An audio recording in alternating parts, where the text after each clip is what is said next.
Hi everyone, David Aragona here with Craig Milkowski, and we are taking a look at race 9, the feature race at Belmont Park on Saturday. It is the Grade 2 Hill Prince going a mile and an eighth on the inner turf course for 3-year-olds. And Craig, this one has drawn a really competitive field of 11 runners, a lot of talent concentrated towards the outside of the starting gate if you throw up the field for this race. And that's kind of tough to overcome on the inner turf course at Belmont Park, where they go right into that first turn. So some of those horses that have drawn outside post positions, like the number 9 Public Sector, the number 10 Never Surprised, and the number 11 Soldier Rising, they're all going to have to work out a trip. Something though that's not surprising in this race is that Chad Brown has 3 runners and he's got a strong hand, including the morning line favorite Public Sector. Yeah, no real news there. That's most of the turf races, it seems. But I like this race a lot. It's a grade 2. It's for 3-year-olds only. And I know a lot of people complain about the races this late in the year.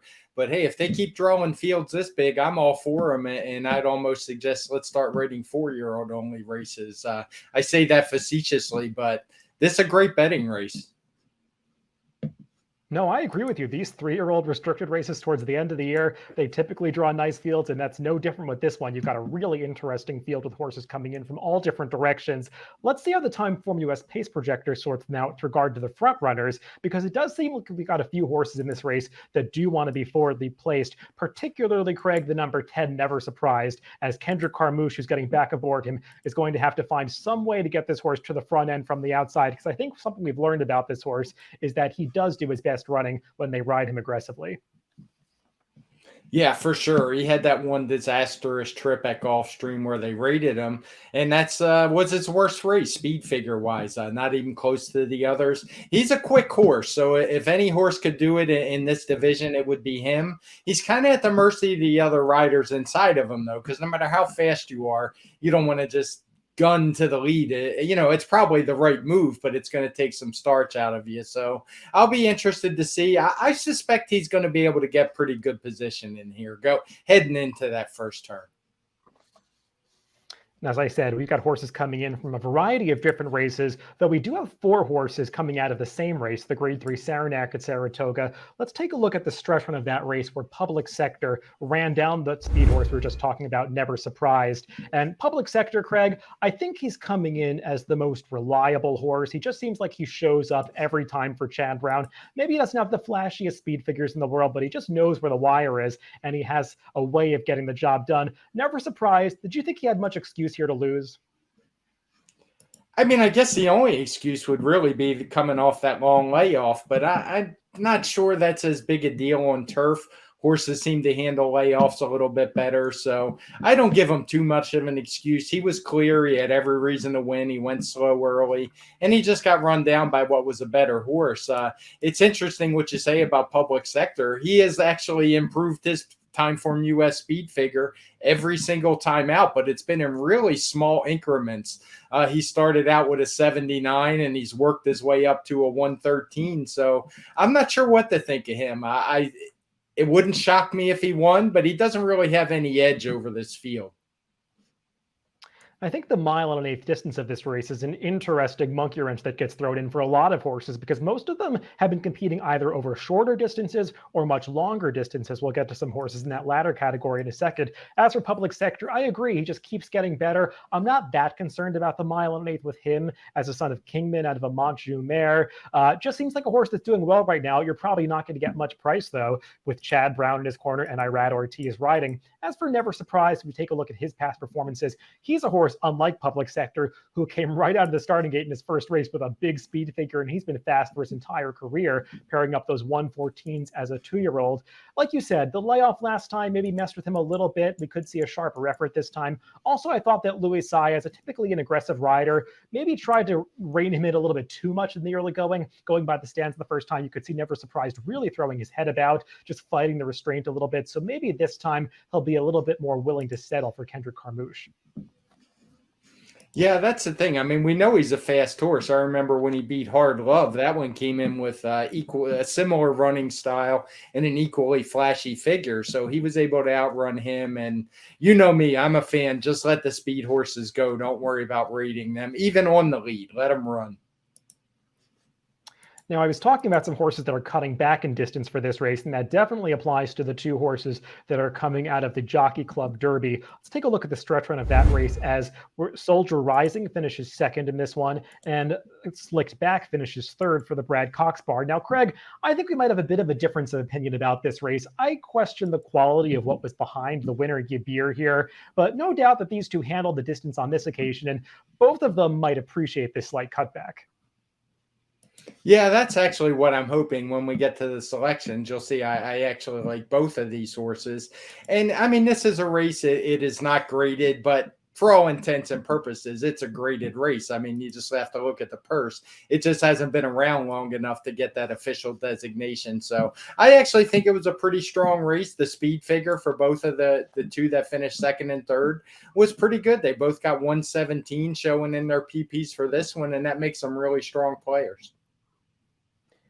Yeah, personally, I wasn't sure what to make of that race. I know that Soldier Rising, who PPs we're looking at here, comes in with those two big speed figures from that Turf Triple Series, the Saratoga Derby and that Jockey Club Derby. I thought he got great trips both times. You see those red color-coded pace figures that, especially fast-paced in the Saratoga Derby, two back really set up for him. Thought it was a little flat in the late stages of the Jockey Club last time, and Slicked Back ran a similar race. Slicked Back is probably going to be a bigger price this time, and we'll see what he does cutting back in distance, though both of these horses, they have done some of their best running going longer, so we'll see how much the cutback actually does help them. I wanted to go in a different direction, but I can see what you like about these horses coming in with those gaudy speed figures.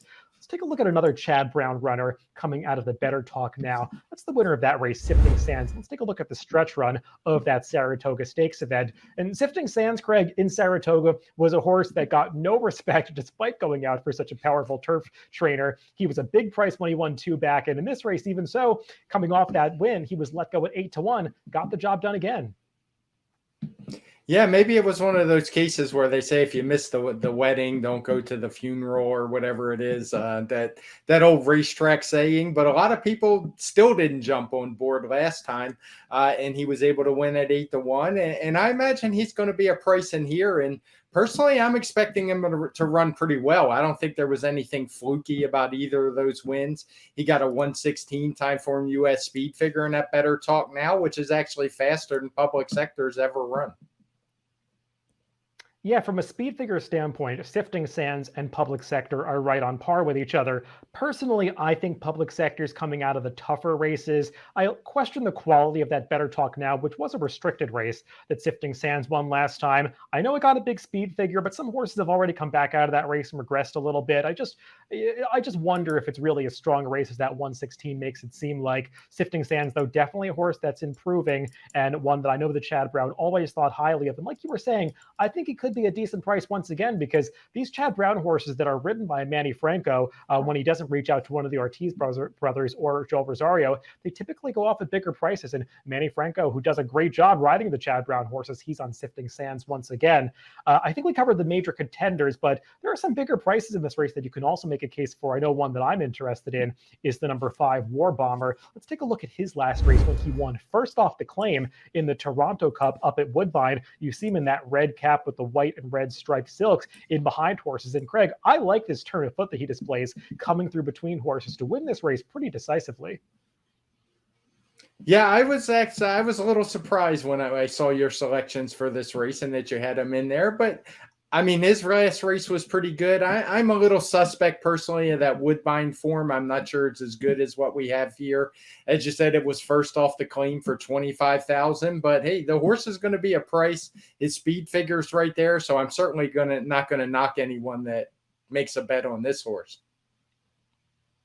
Here's my take on this horse. I feel like he's one that maybe the prior connections just didn't quite have figured out and let go of a little bit too soon, because there were obviously some expectations at the start of his career, because if you look up his pedigree, he's by Warfront out of the damn Sun Shower, which makes him a full brother to Group 1 winning Euro Lancaster Bomber and a half brother to X Celebration, who was a Group 1 winning miler in Europe. You might remember he's a horse that ran against Frankel a number of times, ran competitively with him. So this horse has a huge turf pedigree and is bred to be a good one, but just ran so badly in his first couple of starts for Mark Casse. They kind of gave up on him, dropped him into a claiming race, was picked up by Norm McKnight up in Canada, and just seems like he's completely turned his form around. Now, Norm McKnight's not working the kind of miracles that he did a number of years ago up in Canada, but he can still do okay. And last time out, I was impressed by that stakes victory. And, Craig, that 112 time Formula speed figure that he got, it's not like it's out of line with some of those horses that have been running in New York. And horses like Riptide Rock, who was third that day, he was coming off a decent effort in the Queen's Plate.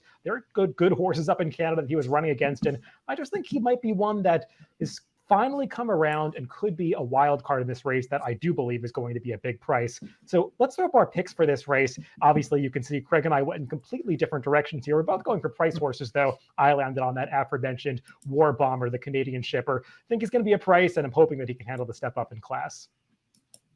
Yeah, and I went with Slick Back. I think that Jockey Club Derby was maybe a little stronger, and I like the turn back for both him and Soldier Rising.